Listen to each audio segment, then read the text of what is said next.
বিশ্বনবী মাকামে মাহমুদে যে আল্লাহু আকবার বলে সিজদায় লুটিয়ে পড়বেন, আল্লাহ রাব্বুল আলামিন বিশ্বনবীকে এমন কিছু চমৎকার শব্দ শিখাবেন, ওই শব্দগুলো দিয়ে আল্লাহর প্রশংসা করে বিশ্বনবী কাঁদতে আরম্ভ করবেন। বিশ্বনবী এমন ভাবে অজর দ্বারায় সিজদায় লুটিয়ে পড়ে কাঁদবেন, রব্বুল আলামিনের রহমতের দরিয়ায় জোশ লেগে যাবে। রব্বুল আলামিন এই দৃশ্য থেকে সহ্য করতে পারবেন না। রব্বুল আলামিন বলবেন, ইয়া মুহাম্মদ ইরফা রাসাক, ও নবী আপনি মাথা তোলেন, মাথা তোলেন, আপনার কান্না আমি সহ্য করতে পারি না।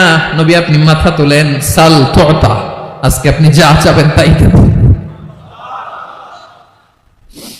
নবী আপনি সিজদা থেকে মাথা তুলেন, সাল তুতা, যা চাবেন তাই দেব। ওয়াশফা তুশাফা, যার জন্য সুপারিশ করবেন তার সুপারিশ কবুল করে নেব। বিশ্বনবী এবার মাথা তুলবেন।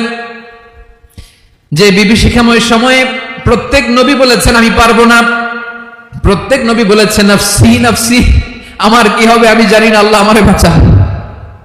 প্রতিটি নবী বলবে নাফসি নাফসি, আল্লাহ তুমি আমারে বাঁচাও আমারে বাঁচাও। বিশ্বনবী মাথা তুলবেন, তুলে বলবেন রব্বি হাবলি উম্মতি, আল্লাহ তুমি আমার গুনাহগার উম্মতকে বাঁচাও।